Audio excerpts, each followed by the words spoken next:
Alrighty, here we go. Three, two, one. Welcome everyone to episode 3 of Survive, the Survival of the Fittest ARC podcast. I'm D-Day Drayson, joined as always this week with Dark Dolphins, and not so as always with Complex Minded or Said, the creator of the Primitive Plus mod. Survive. How you guys doing today? This ARC podcast. I'm D. Hey, pretty good. This is Sid, by the way. How about you, Dark Dolphin? I'm good. I'm good. Very, very excited. Very excited. I'm dying here in good old New Jersey from the heat, but I'm fine. I'm fine. The heat, man. I'm in Arizona. You can't compete with the heat here. So this week we brought Sid on because we're gonna talk a little bit about Primitive Plus and the mod that he's created and what he's been doing and what he's been up to. But first off, I just want to get to know you a little bit. Sid, I haven't talked to you on the podcast before. What do you like about esports? How you doing, man? Oh, pretty good, man. Esports, I think it's a fantastic genre and it's evolving over the years, man. What I like about esports is it actually gets you into the game. It gets your adrenaline rushing. You can feel the energy, especially when matches are coming down to the wire and you're rooting for, that person you've been watching the whole time. I just love it's just like a real sporting event. You go to a sporting event, you're there with your buddies and you're rooting on a team. You get that same feeling when you watch esports. So, I mean, I'm a huge fan of the genre. Definitely, it's becoming like it's one of those things. Like you said, it's over the past couple of years, it's really started to blow up. Like you have Blizzard with Heroes of the Storm; they've been blowing up on there and getting on ESPN. Be awesome to see something like Arc on ESPN. That'd be amazing. That would be so cool. Amazing. Yeah. But it's gonna be a little while. I mean, the game's still really, really early on. It's like it's not even full release yet, is it? No, I think there's still a lot that we have in store. So yeah, it's only the Yeah. beginning. But we'll jump right into it. We're gonna get started on talking about SOTF and some of the things that we've seen over the past couple of months. First off, dinos. Like what we would like to see. Like what kind of dinos would you like to see? I know Dolphin, you really wanted to talk about this. Is there anything in mind that you had particularly in mind about it, or? Like I said many times before, I would really like to see the Galamimus. I'm not sure if I pronounced that correctly. Like I really like the idea of a dino having. I think it's a 3-seater. That's like you can put 3 people in on that dino. So that means that you can have you can pretty much just have 2 people shooting from the back of a dino while getting chased by T-Rex. Or by chasing, you can be chasing someone and have people with guns or bows attacking that person and so many things. Like so, that's like the one dino that I would love to see there. And I guess Direwolf would be really nice, but I don't know I how I think feel that'd be about really that. strong though. Direwolves are really, really fast in any like PvP aspect. Like it's really hard to get away from 'em unless you have like 150 movement speed and a focal chili.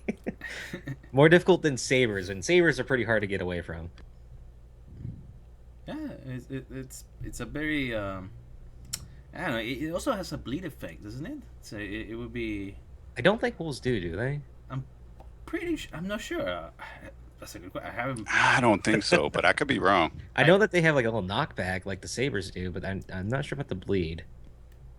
I think it was just the I gigas have the bleed and the stags. I have a feeling that they have a bleed effect, but don't quote me on that.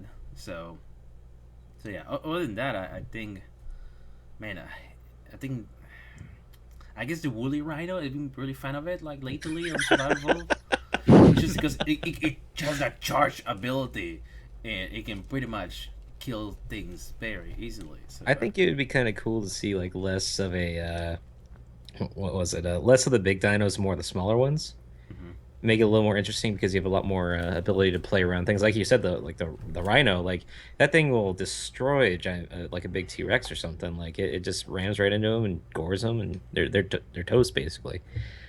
Does quite a bit of damage, and it's really hard to get away from them. That and it can push you off the edge too. Oh yeah, Like that's one of the definitely, bigger things definitely. too. Um, but I mean, as far as that, like we'd like to see a couple more dinos in there. I think it would change the metagame, and like they said before, it's like they're not going to make any major patches until after like a season is done. So there is a big announcement that's coming for Survival Evolved, and that's or Survival of the Fittest. I'm sorry, and I think it had to do with the championship series and the fact that they actually announced today that it's going to be happening on June 4th. June 4th. It's very close. So only a couple of days away. Yeah, so it's gonna be like bam, the season ends on the 31st at 11:59 p.m. Eastern, and then all those people that are on the ladder are gonna move over straight over to the finals for the main event, which will be casted by Bike Man, and it's gonna be on the Survive that. Who's casting? Wait, is Bikeman casting the Survivor League tournament?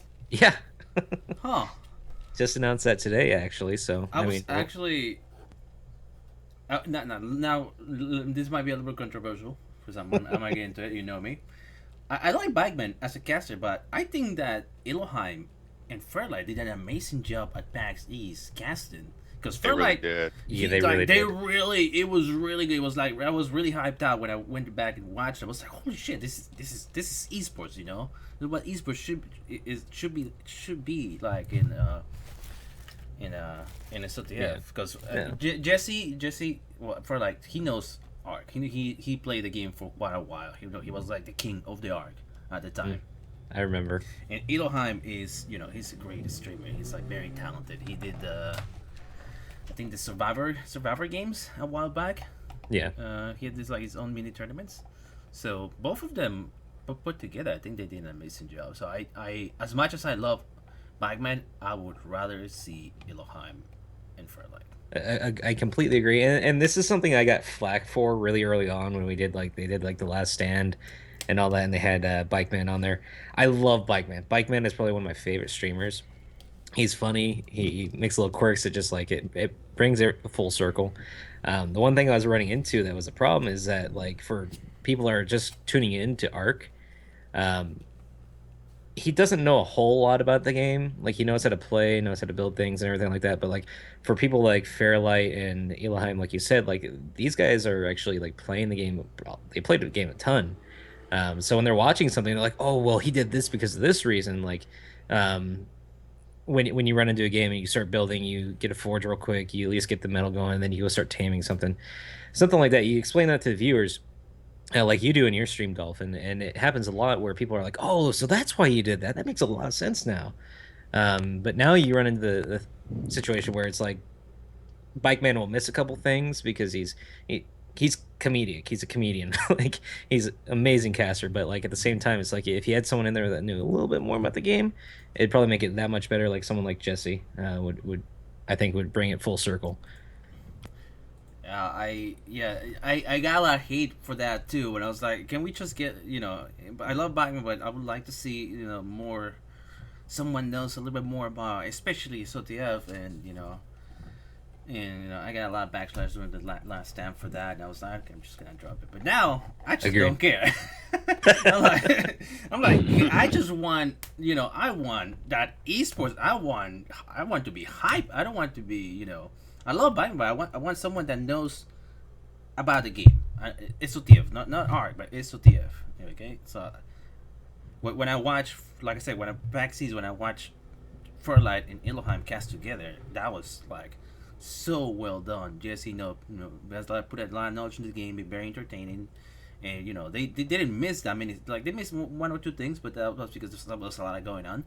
But they did an amazing job casting overall, and really good job with the camera as well. I'm not sure who was controlling the camera at backseas. I'm not sure if it was Elohim or it was Fairlight, but It was amazing. I completely agree. yeah, it was great. It was great, and I feel like it's a mistake having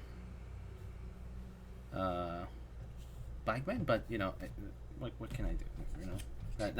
That's what I would like to see. Here comes the hate letters, Dolphin. Here comes the hate letters. I'll take them. I'll take them. You know me. Oh yeah.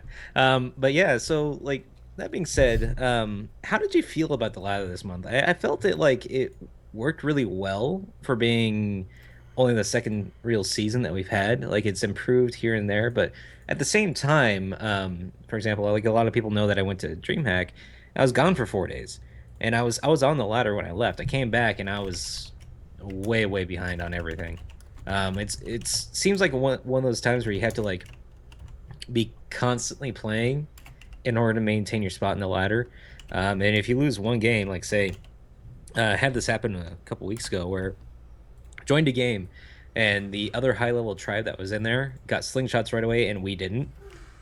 And when you could tell from someone that has been playing Ark a long time that their character is modeled a certain way with super super small features and large hands. And when you see them running away, you're like, target that guy because we know he's good, and if he doesn't have a slingshot, we can take him out of the game right now. And then you lose 20 points. But then you win a game, you only gain 4 to 5 points. I'm Hmm. sure this has happened to you, Dolphin. Well, I don't know. Are you talking mostly about like the characters being?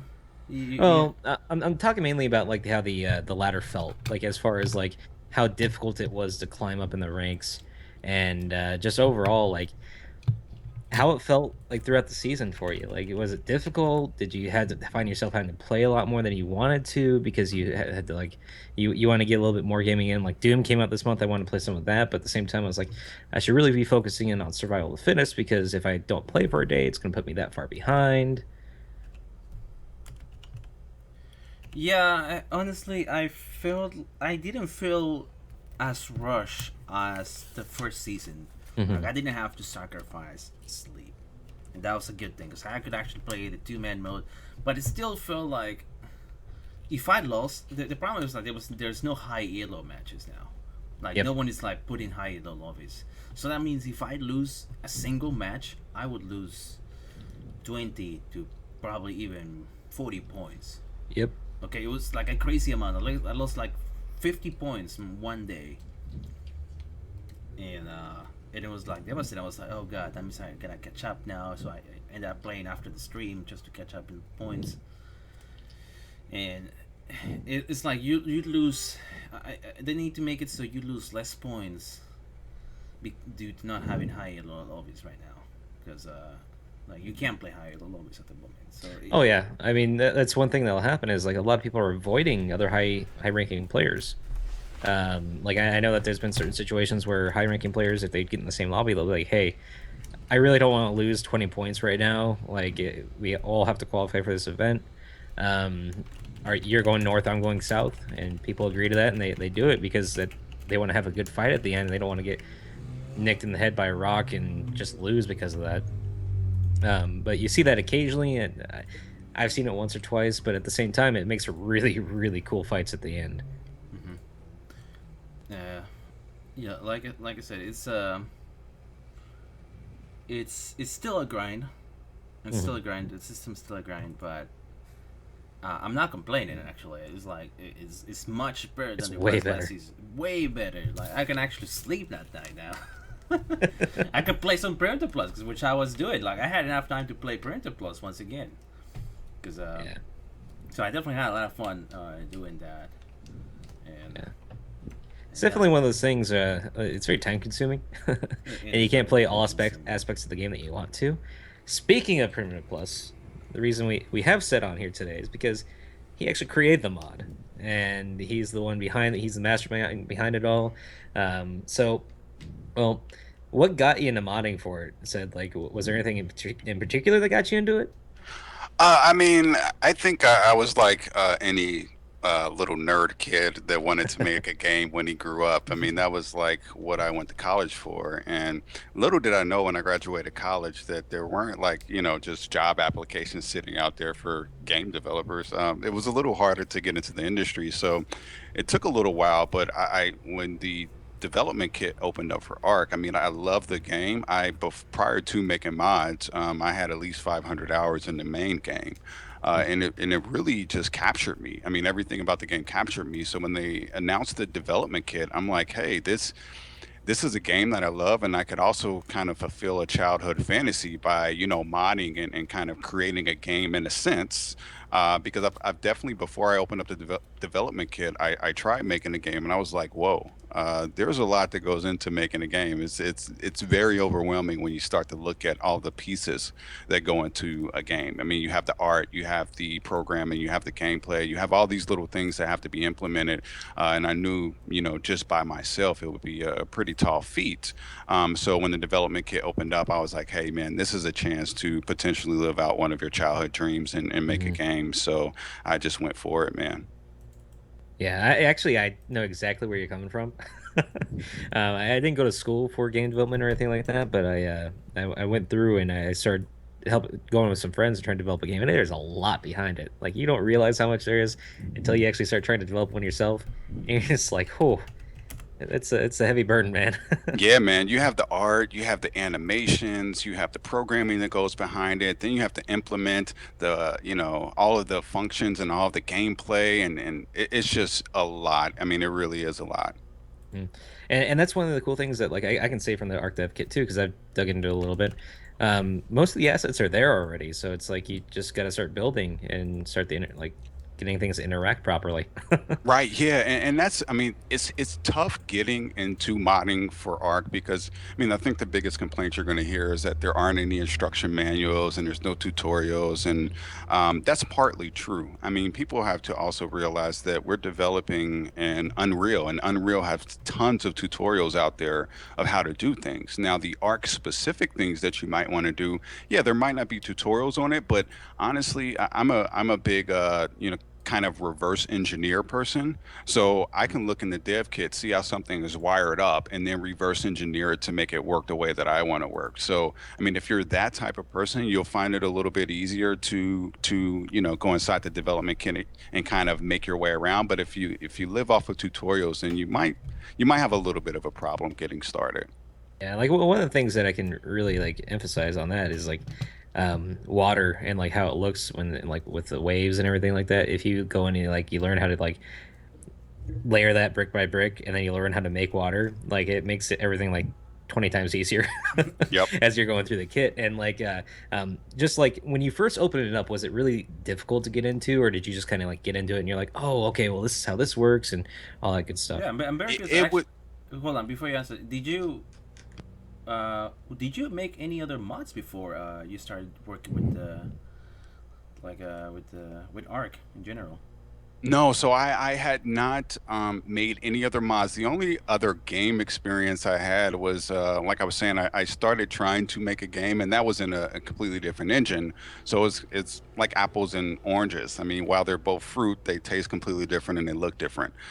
So this was my first experience in modding or really digging deep. But to answer your question, it was a little overwhelming when I first opened it, to be honest. Because you Hmm. just don't know where to go. Like you don't know where to look. It's like just a bunch of assets. But what I did is, I took a very,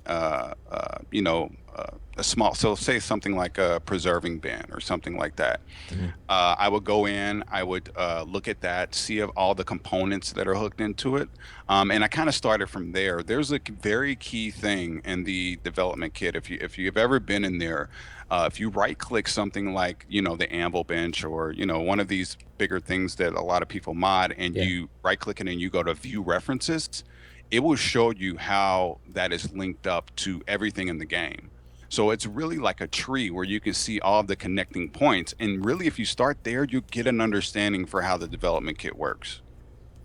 Yeah, it's one of those things that I ran into too. Is like you open up the Unreal Engine and you like open up the Arc Dev Kit and you're just like looking at it, you're like, oh boy, what did I just do? What have I got myself into? And then like as you like dig around a little bit, like you play with some of the dinosaurs, you do what you said, and you look in the information under like the bench kit and everything like that. It's one of those things you really like. People think it's easy. It really isn't until you actually take the time to learn how to do it all. But aside from all that, man, like why Primitive Plus of all everything you could have created? What did you want to create when you were starting to work on the Primitive Plus mod?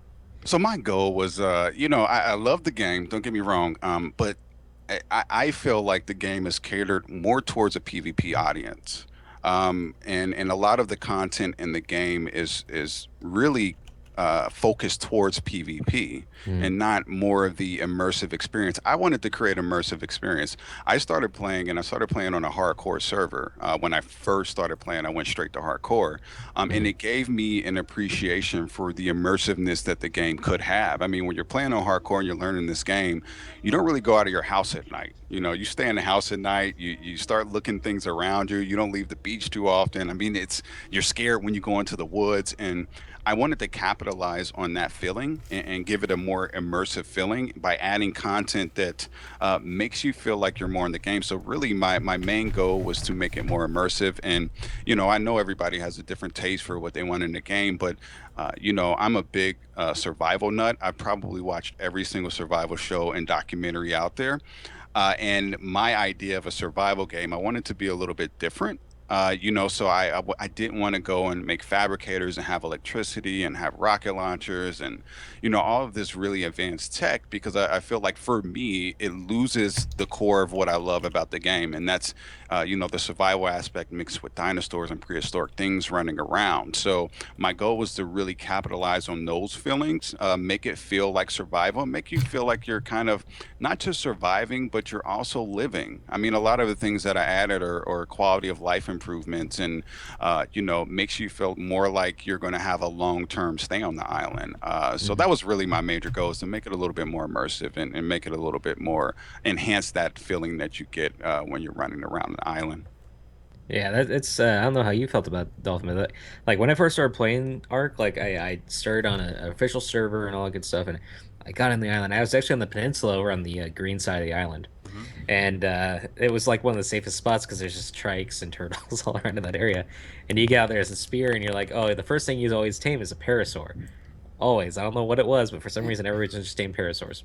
I think when we go, like, in my opinion, when I compare Primitive Plus to normal Arc, or like its primitive version of normal Arc, is that Primitive Plus adds a lot of content, a lot of things I feel like are missing from the main game, like more resources. You have claystone, you have limestone, you have carbon, you can make honey, you can make cakes, you can make some chicken and rice, you know. And that's what I feel like is missing in or no more. And Primitive Plus does such a good job in adding all those things, and it just feels like a whole different experience. I And to that point, like the thing that what I worried about when I started making this mod is will I make it too grindy? An example of that is in the normal game, to make beer is a fairly easy process. And you'll have to mistake me if I'm wrong because I haven't really used the normal beer process. But in my game, it's a little bit more. In my mod, I should say, is a little bit more complicated. I mean, you have to get a barley seed, you have to get a wheat seed, you have to grow that, you have to I, wait for it to dry. There's many different steps, and I worried about when I first started creating this, are people just not going to like this because it's a little too grindy? But to me, it felt like it added value to what you were doing. And hopefully everyone out there feels that way. I'm really not trying to make it too grindy or that there's 25 steps to do one thing. I only add steps because I feel like it adds value to certain things that you're doing. So that's the reason why there are some more steps than you might find in a normal game, and I think it just adds a little bit more immersion to it as well. I try to replicate the real the real way that you would do that in real life. Of course, this is a game, and you can't be, 100% accurate in everything that you're doing because it wouldn't be fun at that point. But I Mhm. try to replicate that and give you that same feeling in this mod. It definitely did it. I mean, like one of the things that I look at is like I was saying, is like survival is a big thing in this game, and it's really difficult when you're going through the game and you have a spear and you're going up against something. But on top of that, you're also looking at the like manufacturing process of stuff. So like when you're going through and you're like, oh, I want to make some beer, like you were saying, like it takes a little bit of time, but you feel rewarded after you do it because you're like, oh man, that took quite a while. Is Right. is And no, go ahead. My bad. no, no, go for it, man. Now, I was going to say to your point. I mean, it's that's what I want to capitalize on is survival. And to me, a survival game without some type of trapping system, it just felt really weird to me. And then I know we have the bear traps and stuff like that, but I introduced traps that you can actually just get meat from. That's like a core integral part of surviving. Everybody makes traps and deadfall traps and fish traps and things like that, because that's a key element to surviving. And I felt like that was really missing from this game, and that's one of the more recent things that I added because it didn't feel like survival to me without that. Yeah, and speaking of that deadfall trap, I did see it, and it looks really cool. it is amazing. Which reminds me, there's one thing I've been curious about with Primitive Plus. It's what kind of primitive are we talking about? Like, what kind of primitives are you aiming for? Are you aiming for medieval type of primitive? You know, like, or are you aiming for like primitive caveman type of primitive? Like, what kind of like setting are you like aiming for in Primitive Plus? Yeah, and I get that a lot. And looking in hindsight, I almost wish I didn't really name it Primitive Plus.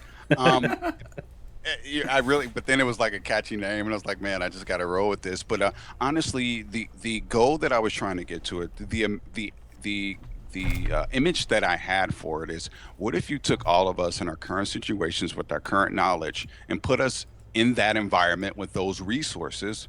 What type of things will we be able to make? Knowledge has advanced a lot further than medieval times now. And if we were Mm-hmm. to go back into medieval times with the knowledge that we have now, I would guarantee that things would be more advanced at that time. Oh yeah. So that was my goal, is to say, hey, let's not really take it back to medieval time. Let's take our current knowledge set with the resources that we have and imagine what type of things we'd be able to make. And I don't feel like anything that's in the mod right now would be that unrealistic to make with our current knowledge and the resources that we have at that time. Now, I know some of the things that I've added give it a medieval feel, but it's really not aimed to be a medieval mod, or really, a really, really primitive mod, as far as caveman primitive. It's really just meant to explore what types of things would be possible with our current knowledge and the resources we would have on that particular island. And, saying that, I don't feel like we would be as far as advance down the tech line and be making fabricators and really complicated electronics. I don't feel like we would be that far, but I do feel like we could have some very primitive electronics, or primitive types of electronics, or things like that. So that was really my main goal for it. It wasn't ever to make it, a strictly primitive mod to where you don't have guns or you don't have anything that's, realistic. I've actually read an article. It was published by, I forgot what university, but it was a renowned university, Mm-hmm. and they were saying, even back then, it would have been really easy to make electricity. The problem would have been, what would you have used electricity for, more so than having electricity. So I don't feel like anything in a mod is really that out of scope for what would be possible, if we had those materials. And I know it confuses a lot of people, when you call it Primitive Plus. So, in hindsight, I would change the name, but it's a little too late for that. Little bit, but I mean, like like looking at what you put into it and everything like that, like it looks and feels like exactly like you described it. Like if society were just fall today, like you'd run into these things where you'd have to build stuff, and it's kind of the way it would come out. Is like you'd have to like learn how to trap things. You'd have to learn how to like use a spear and stuff like that, because guns are almost non-existent. Like you'd have like maybe one or two, but like you wouldn't be running into a fabricator like you said. Right, and they wouldn't be automatics. Like the guns that I've added, or really the first versions of those guns. I mean, a flintlock pistol, that's like the first gun ever made. And you have a musket, that's a very old gun that was Mm. used, in early times. So I didn't want to go too far and add automatics, or, things with clips, and, but I did feel like you could give an ode to, some of these older guns that were around back in the day. And that's the reason why I really wanted to add those as well. And it added a lot more to RP. Like you see a lot of these servers that have your Premium Plus mod on there. A lot of it's RP based. Yeah, and that's actually how I started this mod. I mean, I the development kit open.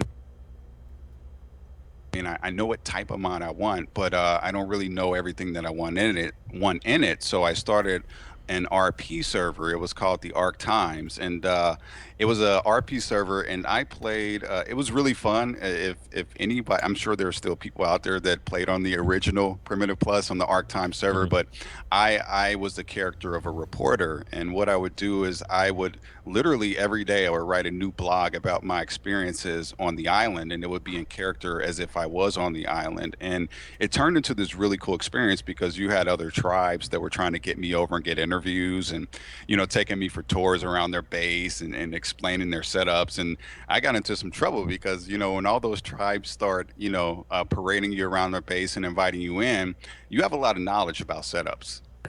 So I became a threat actually because I knew about everyone's bases. I knew where everything was set up at. I knew how to get in. I knew how to get out. But that's how this all started. Playing on that server and playing in a role play based experience. A lot of the items in the mod are really, I don't want to say that you can't use it on PvP, but they're really catered more towards a role play audience because you have things like the market stall. Like you can build a market stall and you can add baskets to it and sell things out of it. A PvP player probably wouldn't experience that a lot. They would probably be like, okay, what the hell do I need a market stall for? Mhm. But a lot of the content in the mod is catered more towards the RP audience. Not saying that you can't use it on PvE or PvP, but a lot of the content just naturally lends itself to, role playing.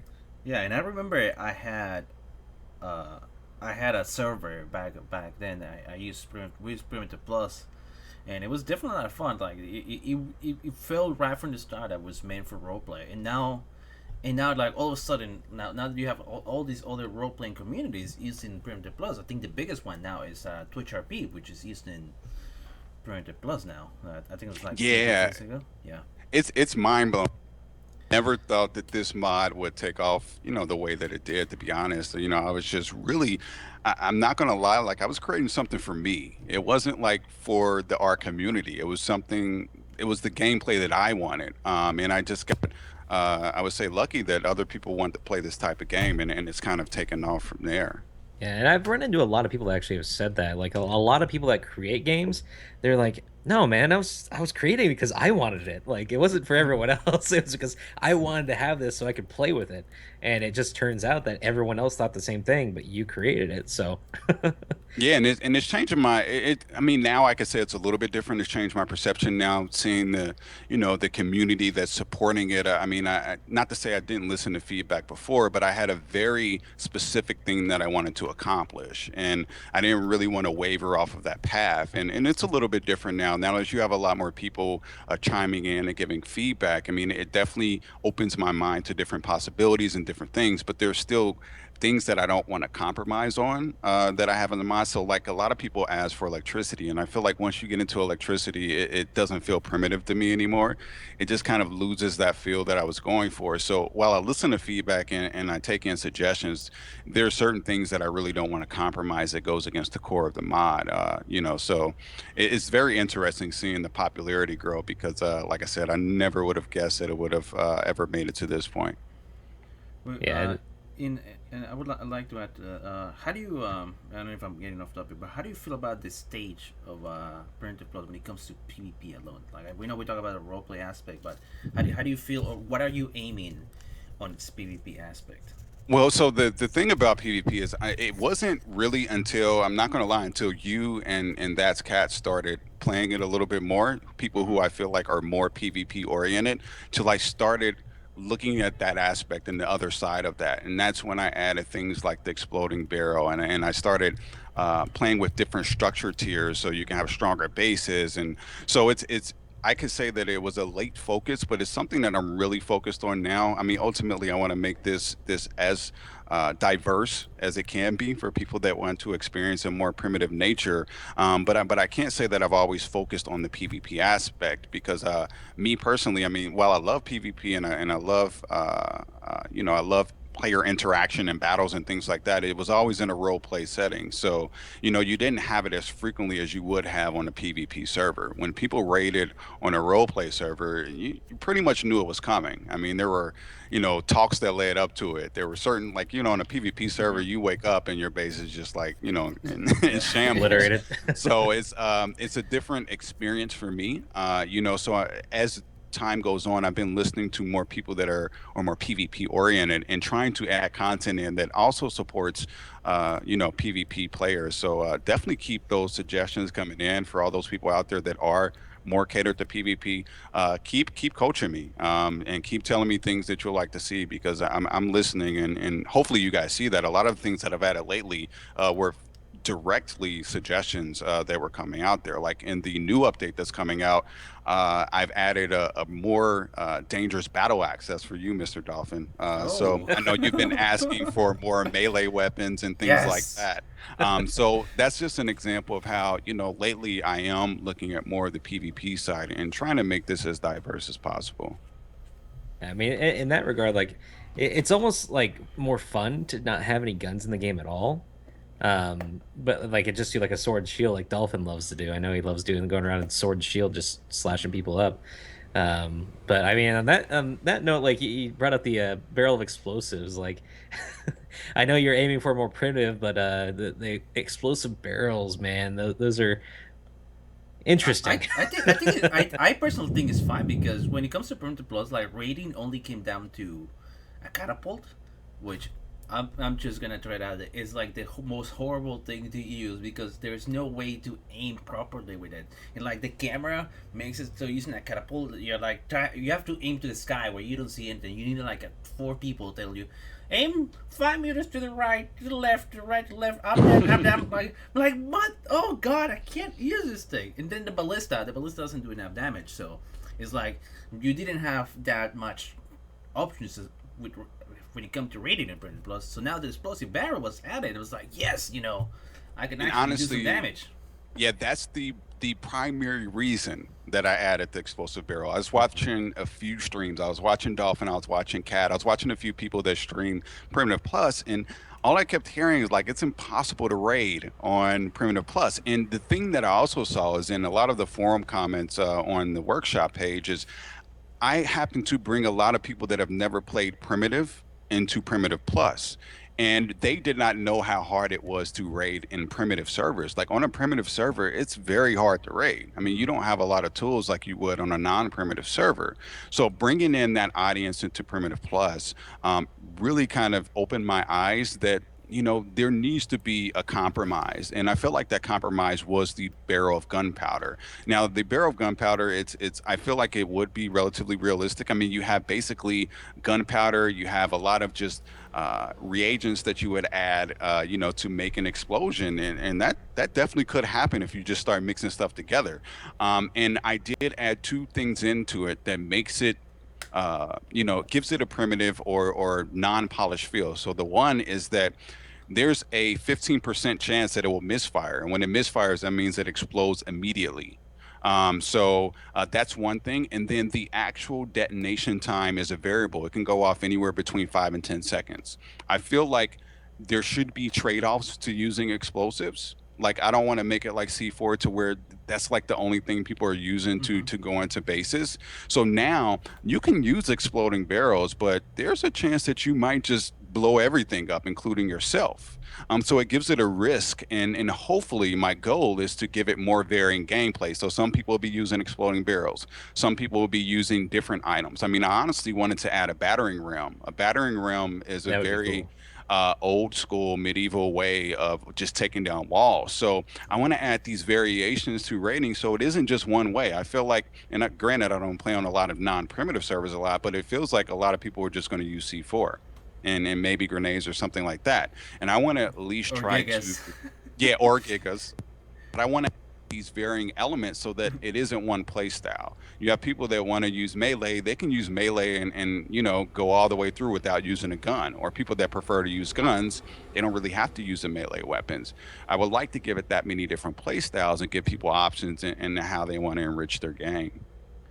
Really make it a lot more interesting. I mean, Yeah. you look at it and it's like usually in like regular Ark, you just see people going in with the rocket launchers and just blowing a huge chunk out of your wall or something like that. And here it seems like you have to be a little more thoughtful and like where you're going in or what you're using, and it just seems like you have to actually like worry a little bit more about how you're going to get into the base. Which Yeah, and reminds that's which reminds me, and that. sorry. Go Uh, ahead. how how's it gonna work out with like the Giga? Like I think in Printer Plus, I think the Giga can see through to like shoot through like the brick walls, or how's that gonna work? I'm not exactly sure. How would like Yeah, so like what are your plans for like dealing with like Gigas when it comes to Printer Plus? I think his mic might have cut out. Oh, did it? Hey, can you hear me? Yeah, we can hear you now. Hey, sorry. Yeah, It's I all think good. I stepped on the court. But yeah, what I plan on doing to solve for that is I would probably end up bumping brick up in the structure type of, the type of damage that is done by dinos and things like that, because I'll be adding another tier. And it's if you've ever seen like Adobe themed houses, they're pretty much made out of clay and mud. So I'm going to add another tier of structures, so hopefully I'll be able to give room to buff up brick a little bit and move this Adobe theme right under brick to where brick is now. So I'm really just trying to. There isn't a right answer right now, but believe me, it's something that I've been trying to solve for, and definitely listening to the feedback that people are giving, because honestly, gigas are a problem on primitive servers today. I mean, there is really no way to solve for them. So I've been definitely putting a lot of thought into that, and I don't know that I have the right answer yet, but I've been playing around and trying to experiment with different ways to solve for that. That's pretty interesting because like I used to do like cable work for a while, and like drilling through an Adobe wall, it took you like 15 minutes. It's no joke. Like Adobe walls are like something fierce in like any aspect. They're like probably a foot and a half, 2 feet thick, and they are solid. It takes a lot to get through those things. That's a really really cool thing that you brought up though. Like I think that's gonna be really awesome if you guys add that. Yeah, and that's the latest set that I've been working on. So I'm really experimenting with different, structure types and things like that to be able to withstand your more powerful dinos. And to that point, even if you can't get in with the Giga, then bring some exploding barrels with you and take your risk. Or if I add the battering ram, take a battering ram in and try to use that. So again, just trying to go back to different and varied gameplay styles instead of just seeing the same approach over and over and over, because I feel like it adds to the immersive experience when you don't have the people doing the same approach to everything that they do. Yeah, you're not seeing the same thing every time. It's either a battering ram, maybe an explosive. Maybe you have someone using a battering ram on the other side, and there's a guy with an explosive in the back distracting you or something like that. Right. That'd be a lot of. That'd be really really fun. um, Yeah, I would love to see like how like in medieval times they had like this giant thing with like boiling oil that they would throw over the walls to people. And Oh, it kind of seemed I think I know what you're impossible. talking about. I don't know what it's called, but yeah, like that's uh, kind of thing. I would just love. it was tar. They would dump Yeah, hot tar on top Hmm. of people that were yeah. assaulting them. Or like That'd they be would have, that'd be cool. yeah, or like they would have like what's it called, trebuchet. Am I pronouncing it right? Yeah, yeah, Trebuchet. yeah. Trebuchet. Trebuchet. Yeah, I've been looking at trebuchets. I've been looking at cannons. A better cannon. I've been looking at those things to see how they would fit into the current mod. So those things aren't out of the question. I can tell you that for sure. I definitely want them to perform a little bit better than they do in the in the main game. To your point, Mhm. so it's more work that goes into that and creating that experience and making sure that it works good for everybody. But yeah, those things aren't out of the question. I can guarantee you that. Like thinking about like the flintlock pistol and all that. The one thing that came to mind for some reason was Pirates in the Caribbean. Um, and it would be really, really cool to have like some sort of like boat that you could ride on, not the raft and have to build, but like an actual boat, and where you could have like your cannons attached to it. Yes, and that's something that I'll definitely I'll be adding in more boats. I mean, I added a little rowboat just to give a little bit of variation, and the only benefit that gives is it's faster than a raft, and the disadvantage is you can't build on it. But yeah, I definitely plan on adding more boats and want to see more naval warfare as well. Being able to build a boat and put cannons on it, Oh, things like that. I definitely plan on adding that type of stuff. And honestly, I mean, I don't know how it will be implemented. I'm still working on it, but I would prefer that you actually have to build the boat, like with Yeah. snappable pieces and things Oh like yeah. that versus having just to spawn a boat out there and there's your boat.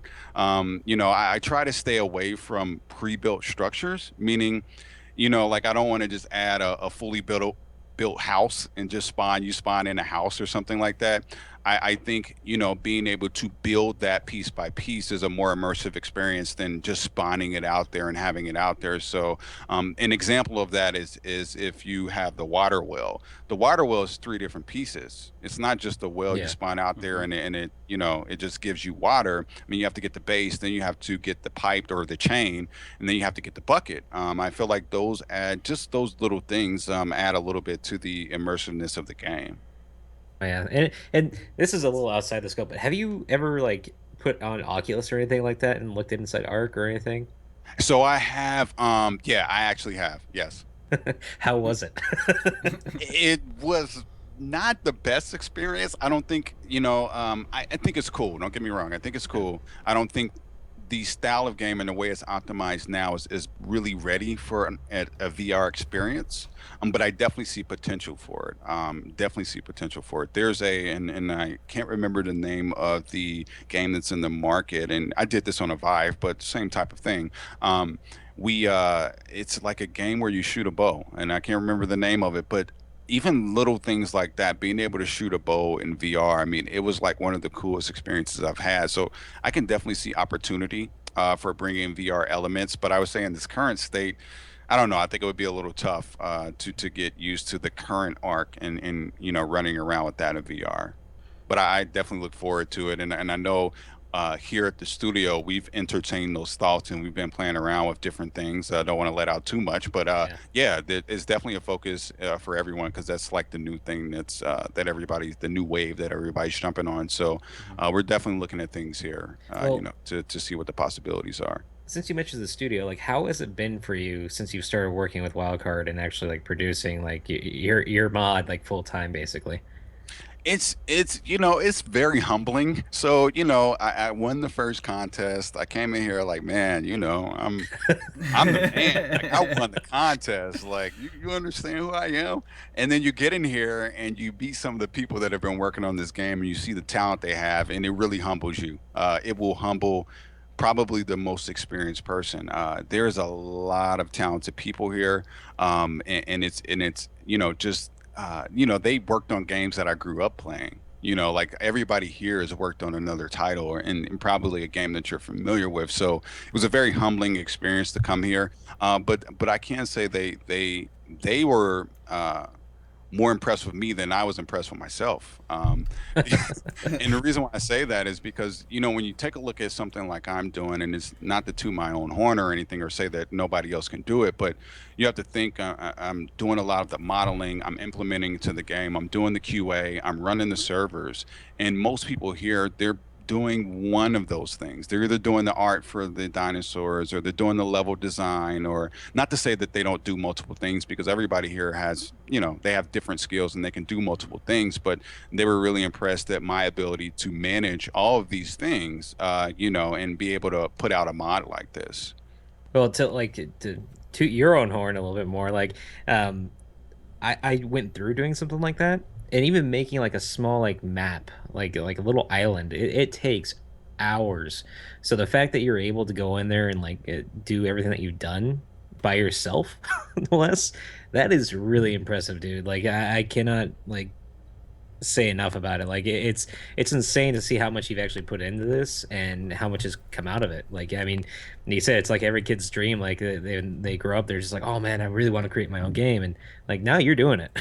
Yeah, and I really feel like I am because it is a lot different than the main game. I mean, of course, it's the same structure and it's the same base of the core game, but there are so many things I've changed about the main game, and that's the one thing that I get a lot of criticism on from people that are just in the workshop and they're browsing through mods, like, why isn't this stackable and this isn't compatible with this mod? Like, if people had any idea of how many things have changed in that main game, like you would understand why it's not really compatible with a lot of now that is something that I hope to work on and hope to improve.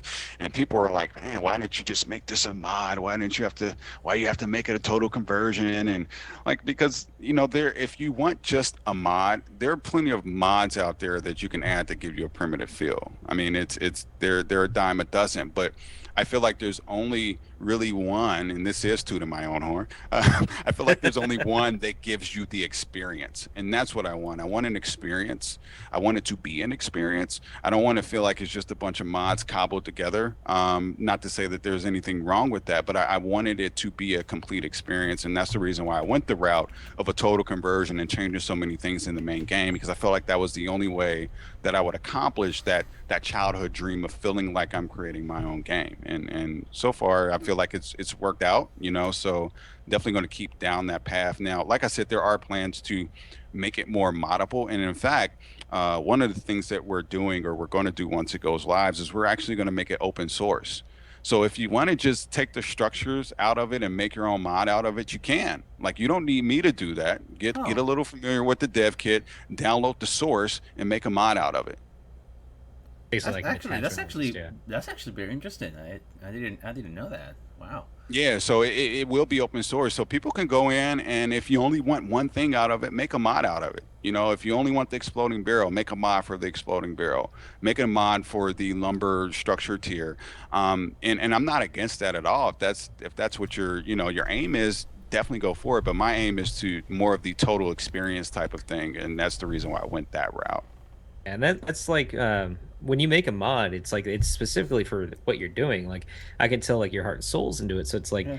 when you're doing this, it's like I want people to play on this. I want them to experience what I want them to experience. It's like if you add another mod to it, that's not your Yeah. experience. And the idea of it being open source, that means because right now I think Printed Plus is not very compatible with, like, if I want to add, like, for example, a hair Yeah, mod on no, top of it. it's not at all. I mean, Yeah, to be right. honest, it's not compatible with almost anything. And Yeah. that just goes back to I've really taken the core source of the game and changed it so much that you can't really have other mods that are compatible with it. Right. And I understand that's a turn off for people because just like I want to create my own experience, other people want to create their own experience and be able to add mods to it. So I get that.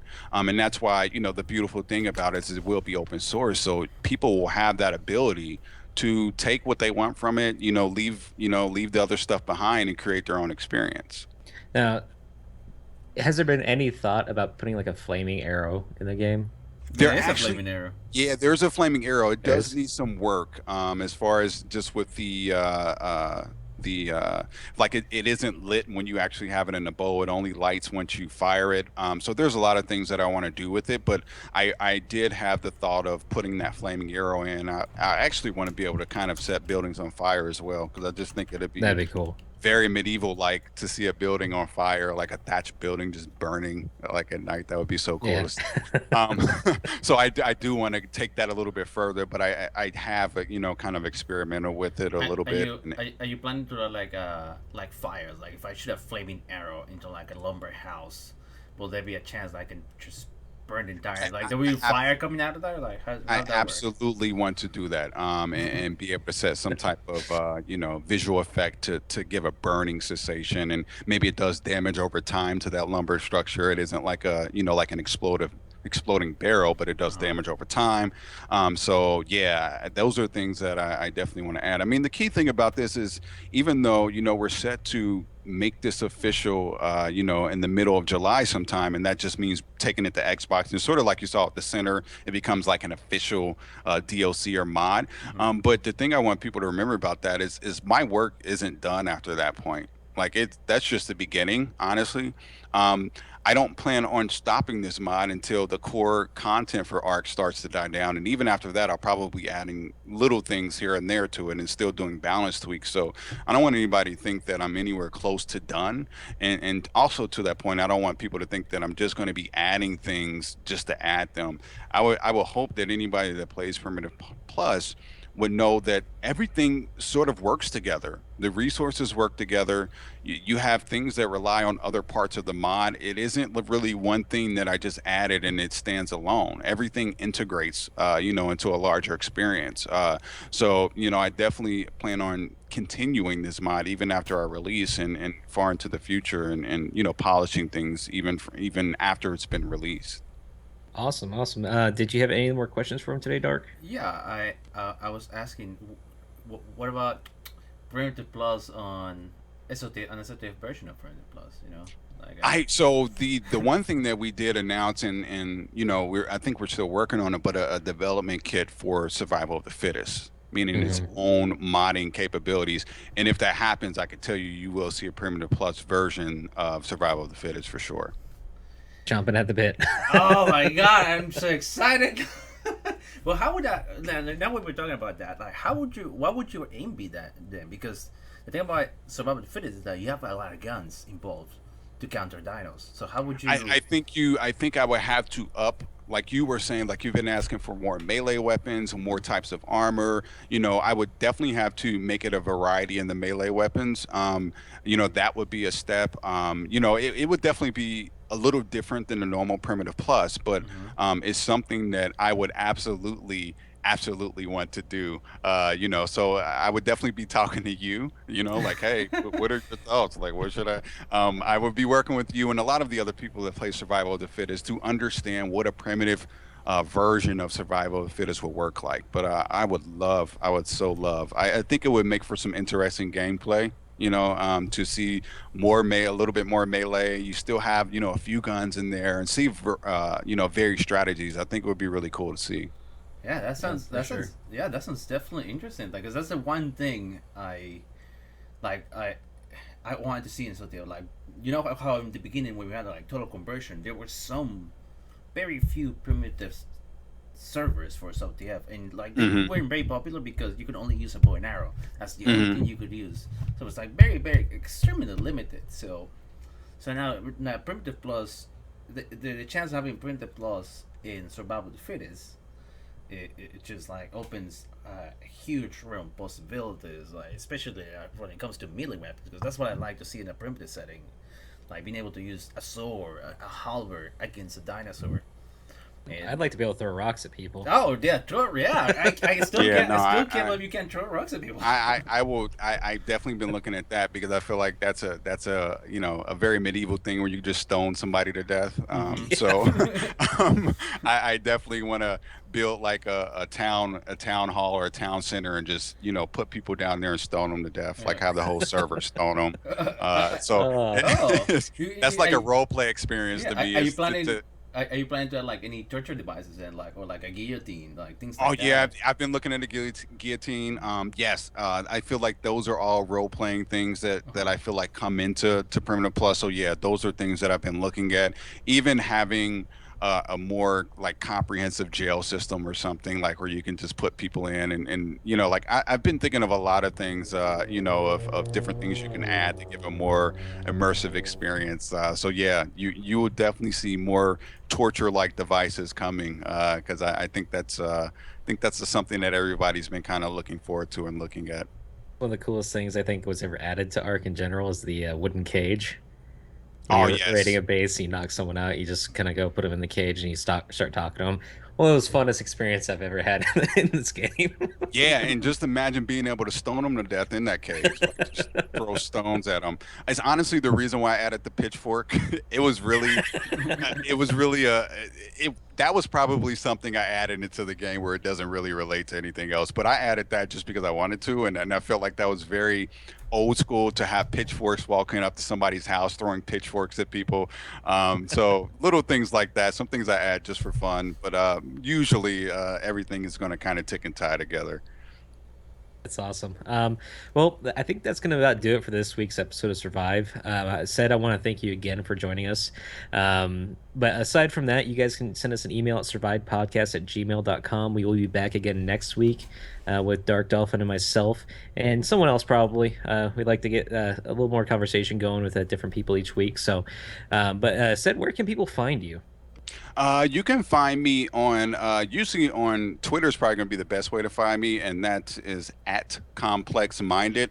I've also like on the weekends I try to stream a little bit, and usually I'm just streaming content that's in the game or really just checking for bugs and getting suggestions. So usually on the weekends I will stream a little bit, and my Twitch name is WC_CED. But those are probably the two best places to find me. You won't find me in the Steam Workshop a lot just because there are so many. Man, it gets crazy in the Steam Workshop. I only check that once a week. But yeah, usually Twitter or on the weekends, you can catch me on Twitch streaming a little bit. Awesome, awesome. And Dark Dolphin, how about you? Everyone can find me as always on Twitch, twitch.tv/Dark Dolphin, and they can also follow me on Twitter at Dark Dolphins. And yeah, that's all. And you can follow me at DDay Drayson on Twitter. I'm also DDay Drayson on Twitch. And don't forget to follow the show, guys. I did create a Twitter account for it. It is going to be SOTF Survive. And that's going to be the easiest way to follow us when we're going to go live for the show. If there's any updates, if we're missing a week. That's gonna be the best way. But that's gonna do it for this week's episode. And join us next week. We'll be around on the same time, and I will post it on the Twitter. Thanks, guys. Cool. Thank you, said so much. That was a lot of fun. Sweet. Got to run. Sorry All right. about that. But No, cool, man. catch you guys you. later. Later. No, thank you. All right, Dolphin. Thanks, bud. All right, Catch you later, I bud. gotta go. Take care. Bye. All right.